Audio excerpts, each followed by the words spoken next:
Welcome to స్ఫూర్తి news. బులెటిన్ల ముందుగా headlines. పారిశ్రామికవేత్తలకు ప్రభుత్వం అండ. తెలంగాణ ముఖ్యమంత్రి రేవంత్ రెడ్డి.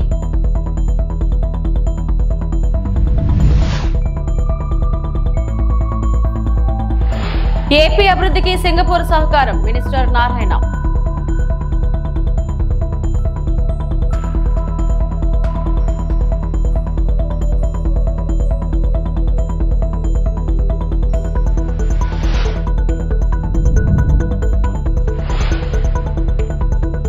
హైకోర్టు అదనపు న్యాయమూర్తిగా తుహిన్ కుమార్ ప్రమాణం.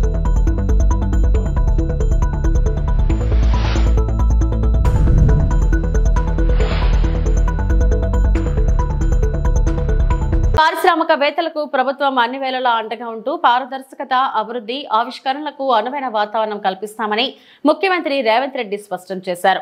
తెలంగాణను $1 ట్రిలియన్ ఎకానమీగా తీర్చిదిద్దడమే లక్ష్యంగా పనిచేస్తున్నామన్న సీఎం 2047 నాటికి తెలంగాణను $3 ట్రిలియన్ ఎకానమీగా తీర్చిదిద్దుతామని పేర్కొన్నారు.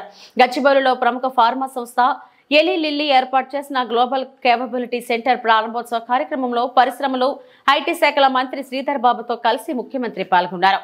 భారత్లో ఫార్మాన్యూటికల్ ఉత్పత్తిలో సుమారు 40% తెలంగాణలోనే జరుగుతుందన్న ముఖ్యమంత్రి ప్రపంచంలోని అగ్రశ్రేణి ఫార్మాన్యూటికల్ బయోటెక్నాలజీ సంస్థలకు హైదరాబాద్ అత్యంత ప్రాధాన్యత కలిగిన ప్రపంచ గమ్యస్థానంగా మారిందన్నారు. Good afternoon, friends. My colleague, Minister Sridhar Babu Garu, Sri D.O. Rao, Chief Information and Digital Officer, and global team of Eli Lilly, industry leaders, ladies and gentlemen. Today marks a historic milestone in the journey of Telangana life sciences sector. Today's event is a clinching proof that in less than 20 months, my government vision and hard work have made Hyderabad the global GCC capital and hub. For this, I congratulate Minister Sridhar Babu Garu, Jayesh Ranjan, Sanjay Kumar, Shakti Nagappan, Ajit Reddy, and all officers who have made this happen.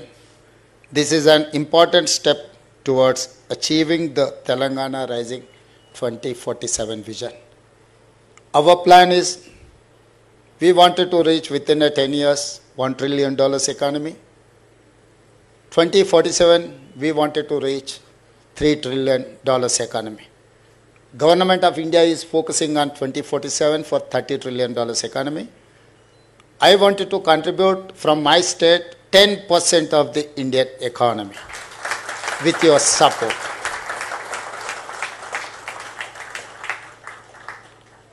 I welcome the leadership and all employees of Lilly. I thank all global investors and corporations for their continuing trust and support in Telangana.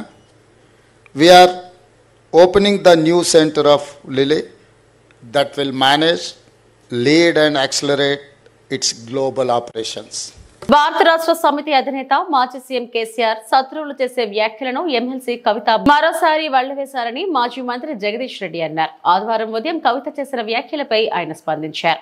వాస్తవానికి సరే, ఈ మధ్యకాలంలో కేసీఆర్ వ్యతిరేకులు చాలా కుట్రలు చేస్తున్నారు, చాలా మాట్లాడుతున్నారు, చాలా రకాల ప్రచారాలు చేస్తున్నారు. సరే, దాన్ని మేము మా పద్ధతిలో మేము ఎదుర్కొంటా ఉన్నాం, జరుగుతూ ఉంది. అయితే నన్ను కొంతమంది మిత్రులు కొన్ని సందర్భాల్లో ఇంటర్వ్యూలో కావచ్చు, ఇతర సందర్భాల్లో కవిత గారికి సంబంధించిన ప్రశ్నలు అడిగే ప్రయత్నం చేసినప్పుడు నేను ఒకటే మాట చెప్పిన, మేము కేసీఆర్ గారు మేము కలుసుకున్నప్పుడు, కేటీఆర్ గారు మేము కలుసుకున్నప్పుడు మేము ఎప్పుడూ వారి గురించి చర్చ చేయలేదు. మేము చర్చ చేయని విషయం గురించి మీరు అడిగితే ఉపయోగం లేదు, ఒక నిమిషం కూడా సమయం వేస్ట్ అని చెప్పిన నేను. దానికి సంబంధించి ఇవాళ కవిత గారు ఏదో నా ఉద్యమ ప్రస్థానానికి సంబంధించి ఇతర విషయాలకు సంబంధించి మాట్లాడినట్టుగా నా దృష్టికి వచ్చింది. నేను ఏమంటున్నా, నా ఉద్యమ ప్రస్థానానికి సంబంధించి వారికి ఉన్న జ్ఞానానికి నా జోహార్లు. ఇక వారు ఉపయోగించిన కొన్ని పదాలు ఈ మధ్యకాలంలో పదే రేవంత్ రెడ్డి గారు, రాధాకృష్ణ గారు ఎవరైతే కేసీఆర్ శత్రువులు, అడుగడుగునా కేసీఆర్ పైన విషం కక్కుతున్న వాళ్ళు ఎవరైతే నా గురించి కొన్ని వ్యాఖ్యలు చేస్తున్నారో అవే వ్యాఖ్యల్ని తిరిగి వల్లవేసే ప్రయత్నం చేసినందుకు ఆమెకు నా సానుభూతిని తెలియజేస్తాను. ఇది నా స్పందన. ఎందుకు ఎందుకు ఆ పరిస్థితి వచ్చిందనే విషయాన్ని వారిని అడగాలి మీరు ఎందుకు మీకు ఆ పరిస్థితి వచ్చింది మరి అనే విషయాన్ని వారిని అడగండి. దానికి ఎందుకంటే దానికి మేము బాధ్యులం కాదు. నేనేమంటున్నా, లేక మీరు ఎవరికి రాసిండ్రు, ఎవరికి ఇచ్చిండ్రు, ఎవరు ఎట్లా పోయింది అనే విషయాన్ని మీకు మాత్రమే తెలిసిన విషయం మరి మీరే చెప్పాలి. మీరు అడగాలి. అది వారిని అడగాల్సిన ప్రశ్నలు మీరు నన్ను అడుగుతున్నారు. అది నాకు సంబంధం లేదు ఆ ప్రశ్నతో. అది వారిని అడగండి మీరు. ఇంటి ఆడబిడ్డపై అనుచిత వ్యాఖ్యలు చేస్తే భారత రాష్ట్ర సమితి సోదరులు ఎవరూ మాట్లాడలేదని ఎమ్మెల్సీ కవిత అన్నారు. తనపై అనుచిత వ్యాఖ్యలు వెనుక బీఆర్ఎస్ పెద్ద నాయకుడి హస్తం ఉందని ఆమె ఆరోపించారు. నల్గొండ జిల్లాలో మా పార్టీ ఓటమికి కారణమైన ఓ లిల్లీపుట్ నేత నా గురించి మాట్లాడతారా? కేసీఆర్ లేకుంటే ఆ లిల్లీపుట్ ఎవరు? మా నాన్న కేసీఆర్ కు రాసిన లేఖ బయటకు లీక్ చేసింది ఎవరు అని కవిత అన్నారు. నాకు తెలియదు కానీ బీఆర్ఎస్ పార్టీలో ఉన్న అన్నదమ్ములకు వాళ్ళు మాత్రం ఎవరు రియాక్ట్ కాలేదు. ఎందుకు కాలేదు అన్నటువంటి విషయం ఒకటి ఆలోచించాలి. రెండు, మీ అందరికీ తెలుసు, నేను ఎప్పుడు కూడా నిర్దిష్టమైన సమాచారం లేకుండా మాట్లాడను. ఇవాళ నేను చాలా నిర్దిష్టమైన సమాచారంతో చెప్తున్నా. ఆ వ్యాఖ్యల వెనుక బీఆర్ఎస్ పెద్ద నాయకుడి హస్తం ఉన్నది. అందుకనే బీఆర్ఎస్ పార్టీ నాయకులు ఎవరు కూడా రియాక్ట్ కాలేదని చెప్పి నేను బలంగా నమ్ముతా ఉన్నాను.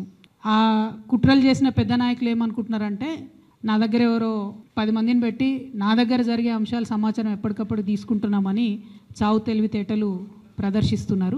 కానీ ఆ బాగా పెద్దగా ఉన్న నాయకుడికి అర్థం కావాల్సింది ఏంటంటే, అక్కడేం జరుగుతుందో కూడా నాకు సమాచారం వస్తూనే ఉంటుంది. సో మీరు ఏ టైంలో ఎవరిని కలిశారు, నా మీద వ్యాఖ్యలు చేయడానికి మీరు ఎవరిని ప్రోత్సహించారు, మీరు ఎంత కింద స్థాయికి దిగజారి ఒక ఆడబిడ్డ మీద అటువంటి వ్యాఖ్యలు చేయించారు, ఇవన్నీ కూడా నేను చూస్తున్నా, గమనిస్తున్నా.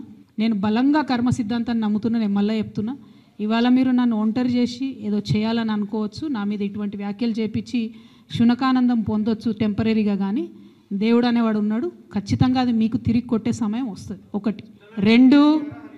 రెండు ఒక లిల్లీపుట్ నాయకుడు, నల్గొండలో బీఆర్ఎస్ పార్టీని నాశనం చేసిన ఒక లిల్లీపుట్ నాయకుడు ఆమెవరు ఈమెవరు అని మా గురించి మాట్లాడుతూ ఉన్నారంటే, మరి ఆయనకు ప్రోత్సాహం ఇస్తున్నది ఎవరో కూడా ప్రజలు ఆలోచించుకోవాలి. ఇవాళ నల్గొండ జిల్లాలో ఒక సీటు కూడా రాలే.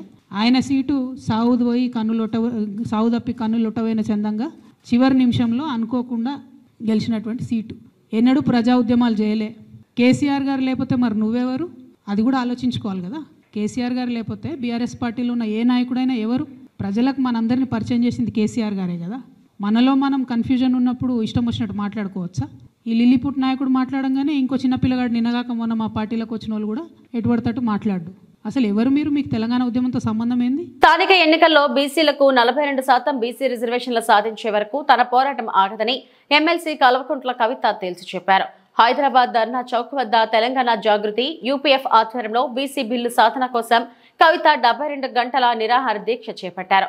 ముస్లింలకు విడిగా 10% ఇచ్చి బీసీలకు మాత్రమే 42% రిజర్వేషన్ ఇచ్చేలా కేంద్ర రాష్ట్ర ప్రభుత్వాలు చర్యలు చేపట్టాలని కవిత విజ్ఞప్తి చేశారు.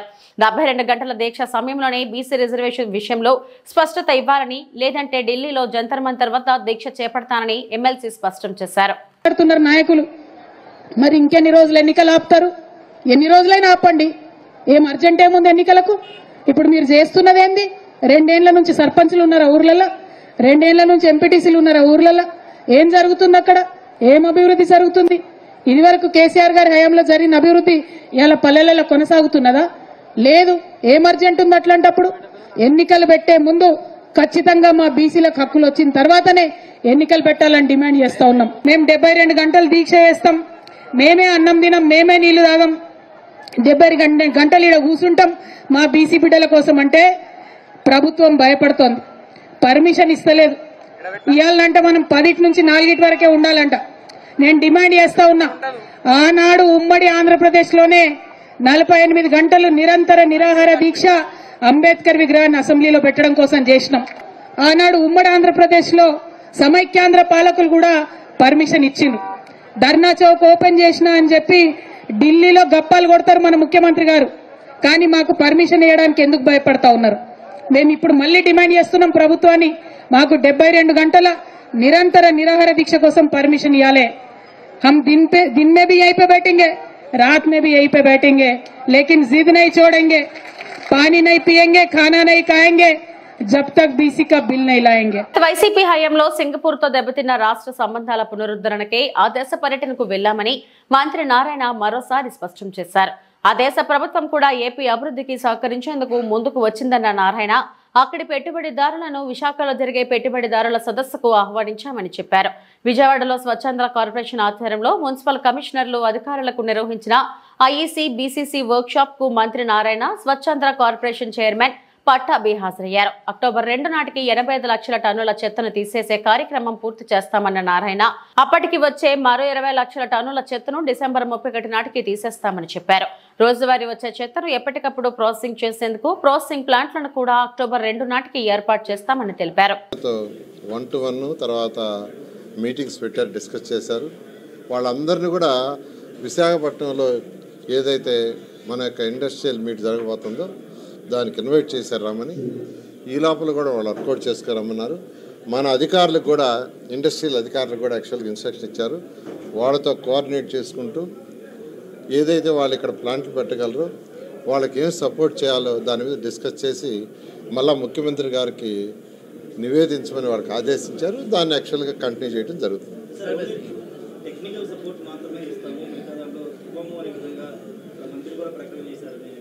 అంటే ఏదైతే యాక్చువల్గా ఆ రోజు స్విచ్ ఛాలెంజ్ మెథడ్లో 1450 ఎకరాలు ఏదైతే ఉందో దాన్ని యాక్చువల్గా దానికి ముందుకు పోలేమని చెప్పారు. అది వాళ్ళు యాక్చువల్గా అది కాకుండా మిగతా ఏదైనా చేస్తామన్నారు. అందుకని యాక్చువల్గా ఆ యొక్క కంపెనీలతో నేను కూడా చాలా డిస్కస్ చేశాను. అమరావతి క్యాపిటల్ సిటీలో గ్రీన్ అండ్ బ్లూ దానికోసం యాక్చువల్గా డిస్కస్ చేయడం జరిగింది. వాళ్ళు కూడా యాక్చువల్గా 2 days డిస్కస్ చేశారు. దాని మీద మా సిఆర్డీఏ కమిషన్ని అఫీషియల్గా వాళ్ళకి యాక్చువల్గా లెటర్స్ రాయమన్నారు. చేస్తే వాళ్ళు దాన్ని ఫర్దర్గా కరెస్పాండెన్స్ చేసి దాని ముందుకు పోవడం జరుగుతుంది.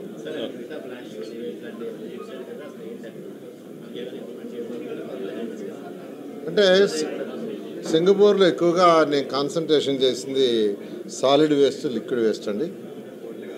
అంటే మా 2 రోజులు ఎక్స్ట్రాగా నేను ఉన్నాను. 2 రోజులు యాక్చువల్గా సాలిడ్ వేస్ట్, లిక్విడ్ వేస్ట్ మన యొక్క రాష్ట్రంలో ఎలా జరుగుతుంది, అక్కడ ఎలా జరుగుతుంది అనేది. అంటే 2014-19లో కూడా అక్కడికి పోయి నేను స్టడీ చేసి వాళ్ళ వేస్ట్ ఎనర్జీ ప్లాంట్స్ చూసే మన రాష్ట్రంలో పెట్టింది. అదేవిధంగా ఇప్పుడు ఆ రాష్ట్రంలో అయితే జనరల్ వేస్ట్ అండ్ రీయూజబుల్ అని సపరేట్ చేస్తారు, సెగ్రిగేషన్. జనరల్ వేస్ట్, ఇంకోటి వచ్చి రీయూజబుల్ ప్లాస్టిక్ బాటిల్స్, అవి వాటిని కూడా స్టడీ చేస్తాం. యాక్చువల్గా మనం ఏదైతే వేస్ట్ ఎనర్జీ ప్లాంట్స్ 2 పెట్టామో అదేవిధంగా ఆ రాష్ట్రంలో 9000 టన్నులు ప్రతి డే వస్తుంటే అన్నీ కూడా వేస్ట్ ఎనర్జీ ప్లాంట్స్ అని చేస్తున్నారు. అందుకనే మన రాష్ట్రంలో కూడా మరొక 6 ప్లాంట్లు ఆల్రెడీ శాంక్షన్ చేసాం. ఆ విధంగా ముందుకు పోతున్నాం. ఈరోజు డెవలప్డ్ కంట్రీస్ ఏ విధంగా అయితే ఈ సాలిడ్ వేస్ట్, లిక్విడ్ వేస్ట్ చేస్తుందో ఆ యొక్క డైరెక్షన్లో 2014-19లో ప్లాన్ చేసాం. అయితే గత ప్రభుత్వం అట్లా ఆపేసింది. మళ్ళీ ఈ ప్రభుత్వం వచ్చిన తర్వాత అవన్నీ టేకప్ చేసి ముందుకు తీసుకుపోతాం.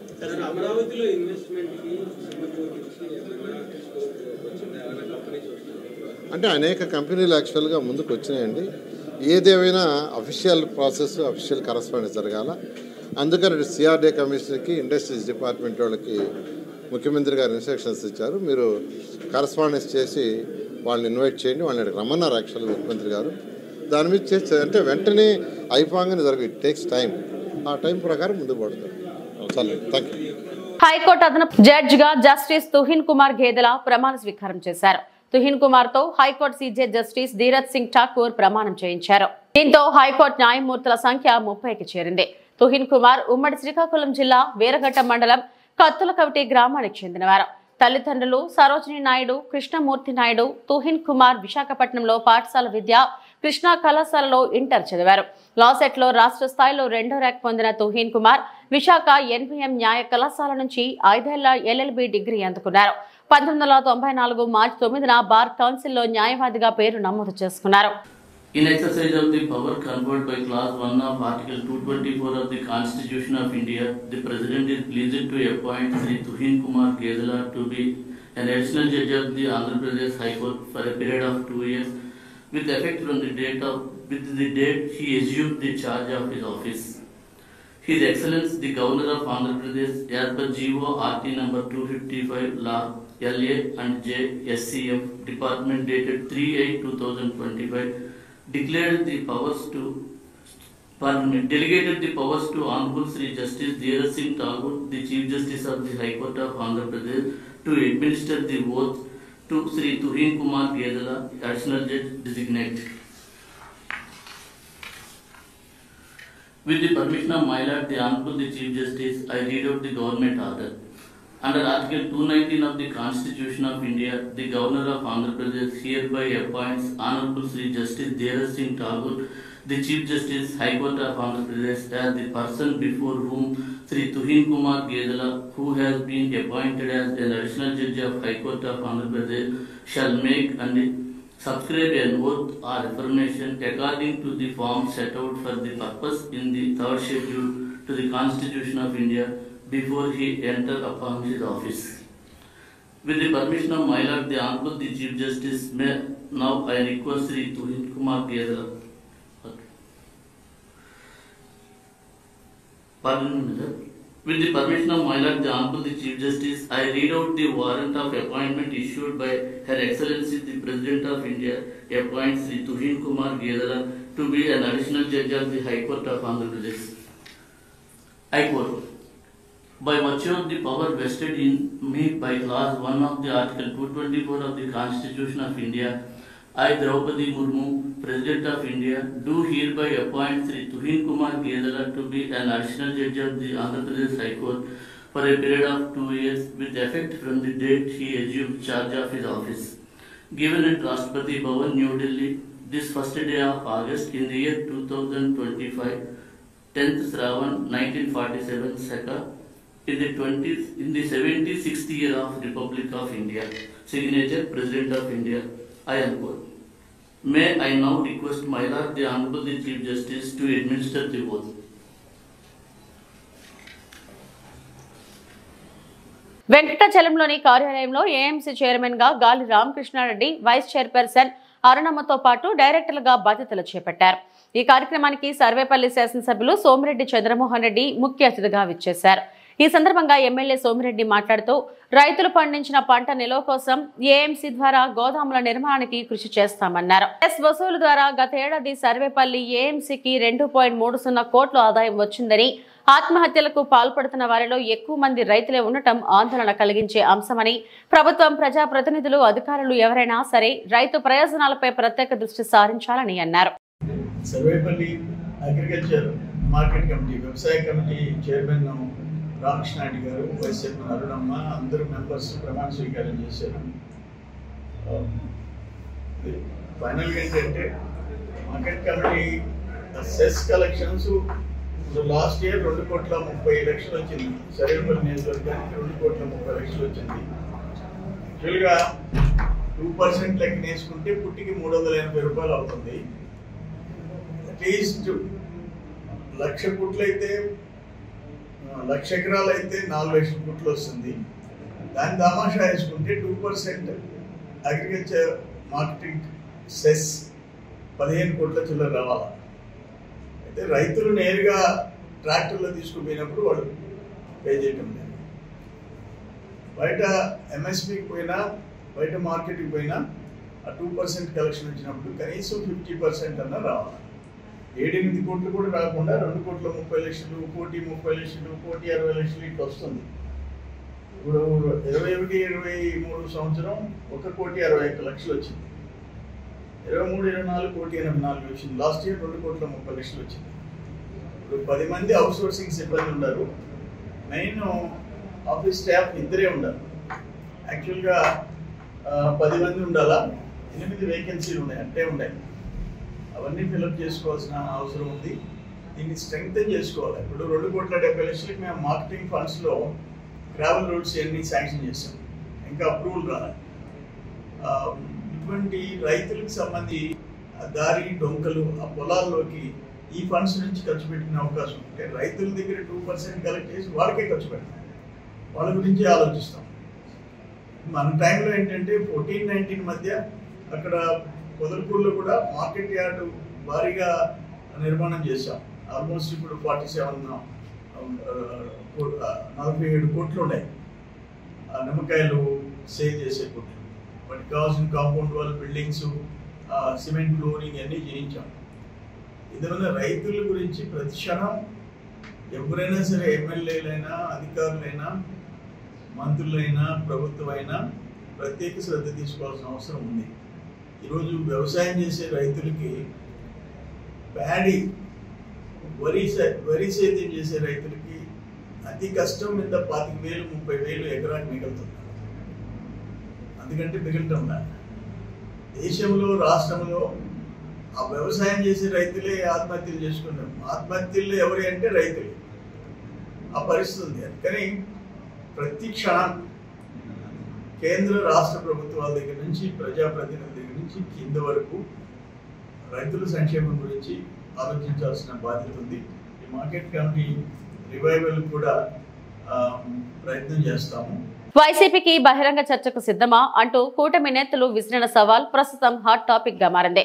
తప్పుడు ప్రచారాలతో ప్రజలను మభ్యపెట్టే ప్రయత్నాలు వైఫల్యంగా మారాయని వారు అన్నారు. మీకు ధైర్యం ఉంటే స్థలం సమయం చెప్పండి, మేమే అక్కడికి వస్తాం, బహిరంగ చర్చ చేద్దాం. దళితులపై అక్రమ కేసులు, భూముల లాక్కోవడం, మట్టి ఇసుక మాఫియా, వైసీపీ పాలనలో జరిగిన అక్రమాలపై కూటమి నేతలు తీవ్ర స్థాయిలో ఆరోపణలు గుప్పించారు. శాసనసభలో బండారు సత్యానందరావు చేసిన అభివృద్ధి పనులపై విమర్శించే నైతిక హక్కు వైసీపీకి లేదు అంటూ ఘాటుగా స్పందించారు. కూటమి నేతలు ఈ సమావేశంలో పలువురు కూటమి నేతలు పాల్గొన్నారు. వైసీపీ పాలనపై బహిరంగ చర్చకు మేము సిద్ధమంటూ మరోసారి స్పష్టం చేశారు. మాజీ ఎమ్మెల్యే తీసుకురండి, మాకు తెలుసు, మేము చెప్పాలంటే చాలా ఉన్నాయి. బ్రాందీ షాపుల్లో ఓటాలు ఎవరికి ఉన్నాయి? గవర్నమెంట్ షాప్ కరెక్టే. బెల్ షాపులు ఆయాంలో 100 రూపాయలు క్వార్టర్ ఉంటే 50 రూపాయలు బెల్ షాపులు వేసేవారు. ఈ బెల్ షాపులు మెయింటైన్ చేసిన ఎవరో వైసీపీ నాయకులు కదా. ఇవన్నీ రుజువులు ఉన్నాయి. ప్రతిదీ కూడా రుజువులతో నిరూపిస్తాం. రండి, చర్చకి రండి. ప్లేస్ మీరు నిర్ణయిస్తారా, మమ్మల్ని నిర్ణయిస్తారా? కాబట్టి దయచేసి ఒకరికొకరు బురద తెలుసుకుంటాం కాదు, వాస్తవాలు ఏమో గ్రహిస్తున్నారు. ఎన్ని ఇచ్చారు, ఎందుకు ఇచ్చారు నమ్మి మీ మీద నమ్మకం లేక మీకు 11 సీట్లతోనే కూర్చొని పెట్టారు. రేపు వస్తూ భవిష్యత్తులో లోకల్ బాడీ ఎలక్షన్లో మీరు వాళ్ళు ఎక్కడైనా డబ్బులు తెచ్చుకోగలరు. ఏ ఊళ్ళో అయినా సరే మీరు అందరూ గ్రహించుకుని, గొడవలు కాదు సమస్య, పేద ప్రజలకు ఏమో ఉపకారం చేయాలని మీరు సలహాలు ఇవ్వండి. మా నాయకులు పాటింటారు. మా ఎమ్మెల్యే గారు మేము దృష్టికి తీసుకెళ్తాం. ఎక్కడైనా సమస్య ఉంటే మా సమస్య దృష్టికి తీసుకురండి. ఇప్పుడు మేము ఉన్నాం, పోలీస్ స్టేషన్లు ఎవరిని కూడా మేము ఇది మేనేజ్ చేయట్లేదు. డైరెక్ట్గా మీరు వెళ్తారు, అందరూ ప్రజలందరూ వెళ్ళి పోలీస్ స్టేషన్కి వెళ్ళి సమస్యలు పరిష్కరించుకుంటున్నారు. మేము ఎవరికో రికమెండేషన్ చేయట్లేదు. మీకులాగా అసలు ఎప్పుడు కూడా టీడీపీ నాయకుల్ని డైరెక్ట్ ఎస్ఐ గారు చెప్పేవాడు. ఏమని చెప్పేవాడు? పోలీస్ స్టేషన్ మెట్లు ఎత్తే కుదరదో టీడీపీ వాళ్ళని బోర్డు ఎట్టాడు మాకు. మేము అలా కాదు కదా. అందరికీ మా ఎమ్మెల్యే గారు ప్రియనెస్ ఇచ్చాడు. కక్ష సాధింపులు లేవు ఎమ్మెల్యే గారికి. అందరూ బాగుండాలి, నేను బాగుండాలని కోరుకునే ఎమ్మెల్యే గారు 4 సార్లు ఎమ్మెల్యే గారు ఇప్పుడు కూడా ఆయన మార్చలేదు. మీరు దయచేసి వ్యక్తిగత ఆరోపణలు మానేసి మన కొత్తపేట తాలూకా అభివృద్ధికి తోడ్పడతారని కోరుకుంటూ రేపు పొద్దున భవిష్యత్తులో మీరు ఎనీ టైం మా మెసేజ్ చూసి మీరు ఎక్కడ ప్లేస్ పిక్ చేసినా సరే మేము బహిరంగ చర్చకు వచ్చి ప్రజలకు వాస్తవాలు తెలియజేస్తామని కోరుకుంటున్నాం. అందరూ అల్లూరు సీతారామరాజు జిల్లా ముంచంగిపుట్టు మండలంలో వృద్ధులకు పంపిణీ చేయవలసిన 16,62,000 రూపాయల ఎన్టీఆర్ భరోసా పెన్షన్ సొమ్ము వెల్ఫేర్ అసిస్టెంట్ కటారి మట్యరాజు నుండి దొంగలు దోచుకోవడంతో వెంటనే ముంచంగిపుట్టు పోలీసులకు సమాచారం ఇవ్వడంతో 48 గంటల్లోనే చాకచక్యంగా ఛేదించి నగదుతో పాటు 3 ముద్దాయిలను అదుపులోకి తీసుకున్నారు. ఒరిస్సాకు చెందిన 3 నిందితులు జోలపుట్ వద్ద పెద్ద మొత్తంలో నగదు పంచుకుంటున్నట్లు ముంచంగిపుట్టు పోలీసులకు సమాచారం రావడంతో సిఐ బాల శ్రీనివాసరావు, ఎస్ఐ జె రామకృష్ణ కొన్ని బృందాలుగా ఏర్పడి ముద్దాయిలను అదుపులోకి తీసుకున్నారు. వారి వద్ద నుండి 15,62,000 రూపాయలు మరియు 3 సెల్ ఫోన్లు, 2 కత్తులు స్వాధీనం చేసుకున్నారు. ఒరిస్సాకు చెందిన 3 ముద్దాయిలు సంతోష్ కుమార్, మహాపాత్ర, వికాస్ కోరా, టిప్నిల్ గురేగా గుర్తించారు. తక్కువ కాలంలో ఎక్కువ డబ్బు ఈజీగా సంపాదించాలనే ఉద్దేశంతో నేరం చేసినట్లు అంగీకరించారు. ఈ రోజు మీ అందరినీ ఇక్కడ పాడేరు హెడ్ క్వార్టర్స్కి పిలవడం ఉద్దేశం అనేది మీ అందరికీ తెలుసా. మనకి 31 జూలై రోజు మనకి ఒక వెల్ఫేర్ అసిస్టెంట్ సుమారు 15,62,000 రూపీస్ మన pension distribution programme next day ఉంటున్న 1st of every month ఉన్న దీనికోసం తీసుకువెళ్తున్న సమయంలో కొన్ని పర్సన్స్ వాళ్ళని బయలు అలర్ట్ అయిపోయారు. అలర్ట్ అయిపోయిన తర్వాత ఎస్డిపిఓ వాళ్ళని డైరెక్షన్స్ ఇచ్చి సీసీటీవీ కెమెరాస్ని అన్ని ఫుటేజెస్ని చెక్ చేయడం జరిగినాయి. మనకి సమాచారం వచ్చిన వెంటనే 3 టీమ్స్ మన ఫామ్ చేయడం జరిగిన. ఒక టెక్నికల్ టీమ్ సీసీటీవీ కెమెరా ఫుటేజెస్ని అనాలిసిస్ కోసం, రెండోది మనకి సీసీటీవీ ఫుటేజెస్తో ఏమైనా సమాచారం వచ్చినా దీన్ని ఫీల్డ్ వెరిఫికేషన్ కోసం అందుక ఒక టీం మన ఈ కంప్లైంట్ ఏమైనా ఉంటాయి వెల్ఫేర్ అసిస్టెంట్ వాళ్ళని ఎగ్జామినేషన్ అండ్ పుట్టి సంఘటన ఏం జరిగిన దీన్ని మొత్తంగా ఎగ్జామినేషన్ అండ్ ఇన్వెస్టిగేషన్ టేకప్ చేయడం జరిగింది. మీ అందరికీ ఈరోజు పిలిచి ఈ 100% రికవరీ మన తరఫున జరిగినాయి. ముగ్గురు ముద్దాయి కూడా అరెస్ట్ చేయడం జరిగినాయి. ఈ ముగ్గురు కూడా ఒడిశా ప్రాంతం వాళ్ళు. దాంట్లో ఒకరు ముద్దాయి పూర్తిగా క్రైమ్ని రాబరీని ప్లాన్ చేసేవాళ్ళు. మెయిన్ ముద్దాయి అతను ఈ వెల్ఫేర్ ఏమైనా అసిస్టెంట్ ఉన్నా అక్కడిని బ్యాంక్ నుండి కొద్దిగా ఫాలో చేయడం జరిగింది. దీనికి సంబంధించి మన సీసీటీవీ ఫుటేజెస్ టెక్నికల్ డేటా అన్నీ కలెక్ట్ చేయడం జరిగింది. దీని తర్వాత ఈ 2 persons స్కూటీలో ఈ వెల్ఫేర్ అసిస్టెంట్ని ఇంటర్సెప్ట్ చేసి వాళ్ళు కత్తి చూపించి రాబ్ చేయడం జరిగింది. సో ఈ ముగ్గురిని మనకి అరెస్ట్ చేసాం. ఈరోజు మీడియా బంధువుల సమక్షంలో వాళ్ళని ప్రస్తుతం చేస్తున్నాం. అండ్ ఈ రికవరీ అండ్ ఈ కత్తి కూడా మొబైల్ ఫోన్స్ వాళ్ళ దగ్గర దొరికిన అండ్ ఈ మొత్తం 15,62,000 రూపీస్ మీ సమక్షంలో చూపిస్తున్నాం. ముగ్గురిని కూడా రాబరీ సెక్షన్స్లో మనకి కేసు నమోదు చేసి రిమాండ్కి పంపడం జరుగుతున్నాయి. ఈరోజు ఏపీలోని చిత్తూరు జిల్లా పలమనేరు అడవి ప్రాంతంలో కుంకి ఏనుగులు గస్తీ కాశాయి. 8 అడవి ఏనుగుల గుంపు టేకముంద గ్రామంలో తిరుగుతున్నట్లు సమాచారం రావడంతో కృష్ణ జయంత్, వినాయక్ అనే కుంకీలను శిక్షకులు ఆ వైపు తీసుకెళ్లారు. పంటల వైపు రాకుండా అడవి ఏనుగులను కుంకి ఏనుగులు దారి మళ్లించాయి. అడవి నుంచి వచ్చిన గుంపులో ఒక గున్న ఏనుగు ఉండటంతో వాటిని మళ్లించడం కాస్త కష్టమైందని పలమనేరు డిఎఫ్ఓ వేణుగోపాల్ తెలిపారు. 6-7 ఉన్నాయి.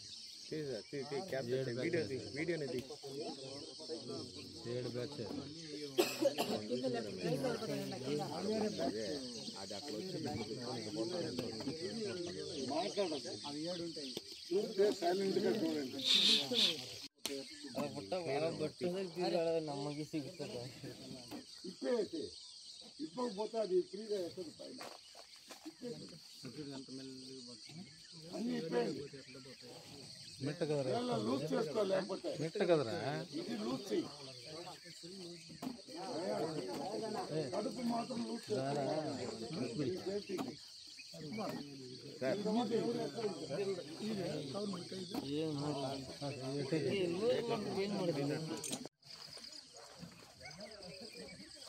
జనాలు కూడా లెక్కేసుకోండి. ఇప్పుడు పైన కింద అందరు వీళ్ళు పైన ఉండేవాళ్ళు ముగ్గురు సార్, దాని కింద 2. కిరణ్ పోతున్నాడా సార్? విన్నావా? ఇంకా రాజశేఖర్ పోతున్నాడా? చిరంజీవి రూట్ తెలుసు. చిరంజీవి తెలుసు. ఇవి ఇప్పటివరకు నా బులెటిన్ అప్డేట్స్. నమస్తే.